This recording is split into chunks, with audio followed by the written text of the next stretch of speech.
Asalaamu calaykum waraxmatullaahi wabarakaatu. Kusoo dhawow cashar kale oo ah barashada afka ingiriisiga oo bilow ah. Physical, ereyga physical xalay waa jismi ahaan, description na waxaa weeye tilmaamta. A child cunug. I have a child, waxaan leeyahay cunug. Anigu have, waxaan leeyahay. ereyga have waxay noqotaa leeyahay, haystaa, waxa aad adigu markaa aad leedahay bay weeye. A child cunug. Waxaa loo raaciyey meeshaas waxa laga hadlayo waa cunug.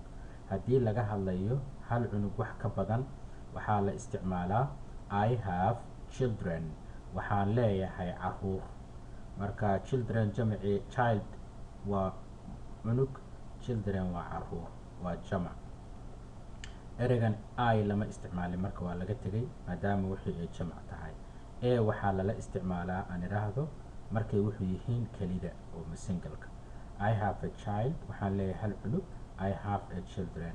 Aydu waa magaciyaal, have-tu waa ficilkii, children ama child waa magacii.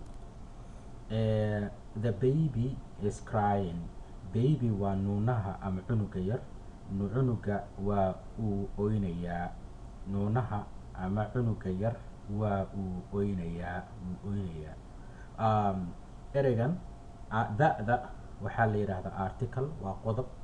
waan idin kala calaamadeeyey oo mid walba waxaan kuugu calaamadeeyey qad gooni ah. kan waa casaan, kanna waa blue, kanna waa green. macnaha aan kuugu calaamadeeyey waxa weeye da'da waa article baa la yidhahdaa, waa qodob.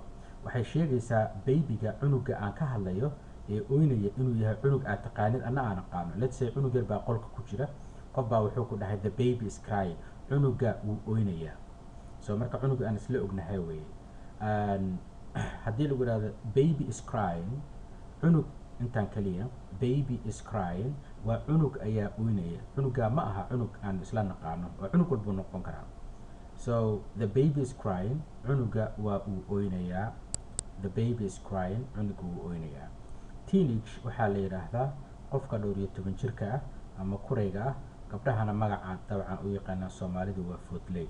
I have a teenage children, waxaan leeyahay caruur 12 jira ah. I have, anigu waxaan leeyahay teenage children, caruur 12 jira ah. ereyga ku xiga aan baranayno young waa da'yar. He is very young man, isagu waa nin aad u da'yar. He is, isagu waa very young man, waa nin aad u da'yar. Hedu waxay u taagan tahay qof magaciisa oo waa pronoun. Ista waa verb to be-gii. very young na waa magac. man waa magac. young-na waxay tilmaamaysaa oo wax yar ka dhigaysaa ninka. isagu waa nin da'yar. He is very young man, isagu waa nin da'yar. middle age waxaan niri ama la yiraahdaa da'da meel dhexaadka ah, oo qofka dabcan ka weyn baan filayaa 30 jir, 40 jir, mise ilaa iyo dadka 50 jirka baa waxaa loo yaqaanaa bulmarinaya middle age. She is a middle age woman, iyadu waa haweeney da' meel dhexaad ah. She is a middle age woman. Pregnant waxaanu niri waxaa la yiraahdaa uurka. She is a pregnant woman. iyadu waa haweeney uur leh. She is a pregnant woman, iyadu waa haweeney uur leh. Sheedu waxay u taagan tahay qof magacii oo iyada weeye. halkaa ka oran lahayd xaliima ama sahra, waxaad leedahay she is a pregnant woman, waa haweeney uur leh, waa qof la isla yaqaano. She is a pregnant woman, iyadu waa haween uur leh.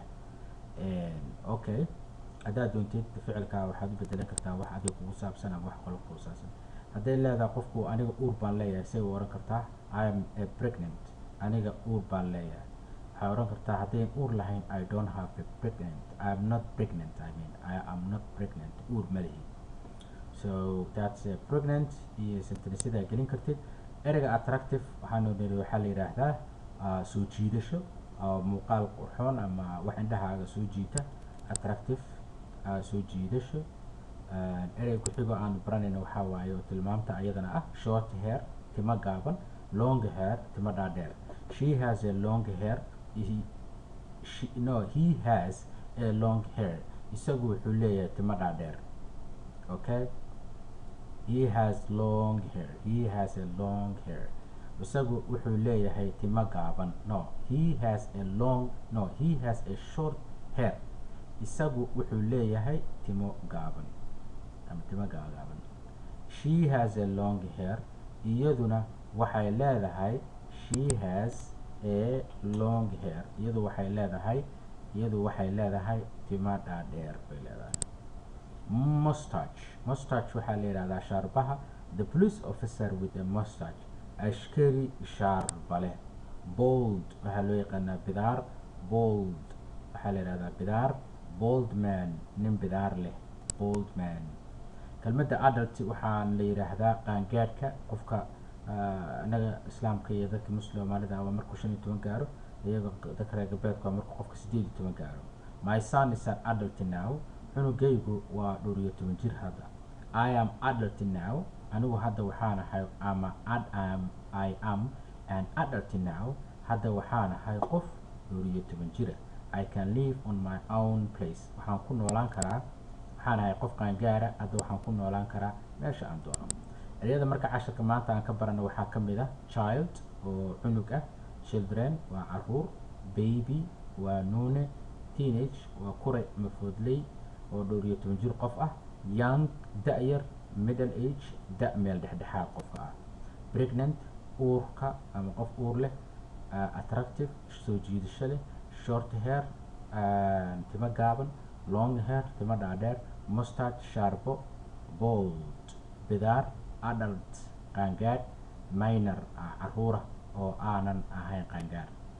casharkan gaaban intaas ayuu ku eedan yahay. casharka akhri, qalin iyo buug qaado, ereyadoo dhan qor, sentence ama jumlado adigu naftigaaga geli. waxaad isku daydaa in aad soo xafidid erey walba oo ereyada ka mid ah. inta casharka dambe ku kulmi doono waa anigoo ku leh asalaamu calaykum waraxmatullaahi wabarakaatu.